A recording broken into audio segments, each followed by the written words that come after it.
मलिका मेहताब की वफात के बाद शेर बादशाह रावण के दिल में एक गहरी खाली जगह पैदा हो गई थी।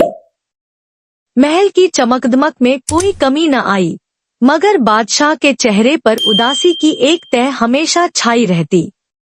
उसका वाहिद सहारा उसका नन्हा बेटा शान था, नरम सुनहरी फर वाला एक मासूम शेर का बच्चा, जो सब्ज शाही लिबास पहने अक्सर अपने वालिद के साथ महल के बागीचों में टहलता। एक दिन बादशाह रावण ने अपने 2 करीबी मुशीरों, वजीर भेड़िया और खास मुशीर लोमड़ी के साथ शिकार पर जाने का ऐलान किया। तीनों जंगल की गहराइयों में निकले। रावण ने एक ताकतवर बैल का शिकार किया, भेड़िए ने एक मोटी बकरी को गिराया और लोमड़ी ने बड़ी होशियारी से एक तेज खरगोश को पकड़ा। शिकार की कामयाब मुहिम के बाद शाम के साए गहरे होने लगे। सूरज की सुनहरी रोशनी महल की सफेद पत्थर की दीवारों पर पड़ रही थी। बादशाह रावण अपने मुशीरों के साथ काफिले की सूरत में महल वापस पहुंचा। शेर मुहाफिज दरवाजे पर मुस्तैद खड़े थे और अंदर खादिम शाही इस्तकबाल के लिए तैयार। बादशाह रावण आहिस्ता आहिस्ता दरबार में दाखिल हुआ। उसकी आंखों में शिकार की थकन कम और कुछ और गहरा तसव्वुर ज्यादा नुमाया था। वह तख्त पर बैठा और दरबारियों ने अदब से सर झुका दिया।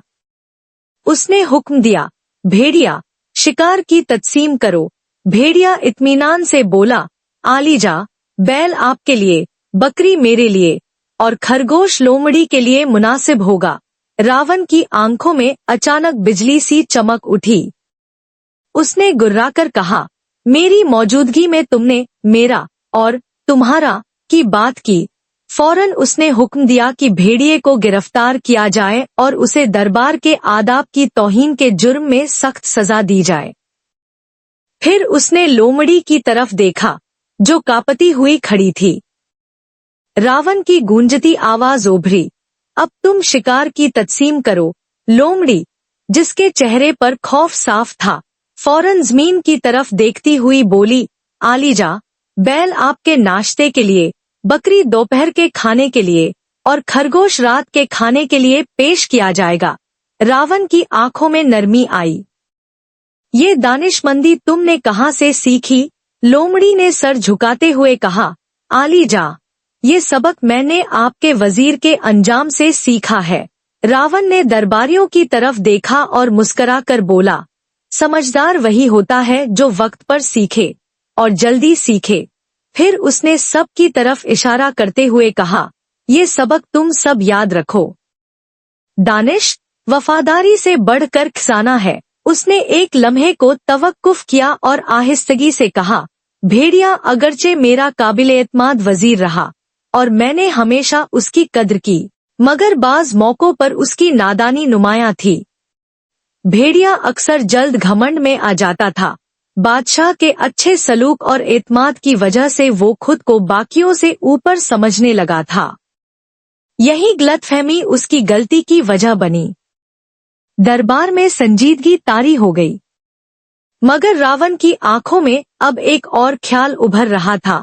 एक चेहरा, एक शाम, एक मुलाकात।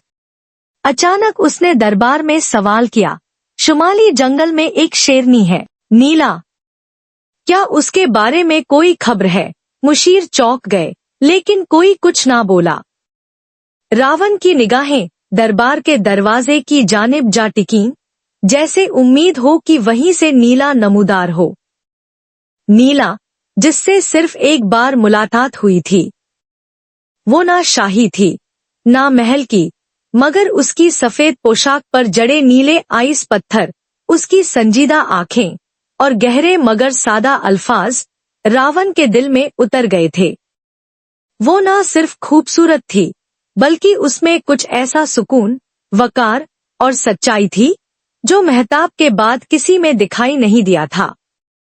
रावण के दिल में नीला के लिए नरमी पैदा हो चुकी थी, मगर वो अपने बेटे शान की खातिर उसे महल के करीब लाने से झिझक रहा था। अब महल में कुछ बदल रहा था। माजी का दुख, हाल की अक्ल और मुस्तकबिल की उम्मीद तीनों एक नई कहानी के आगाज की तैयारी में थे।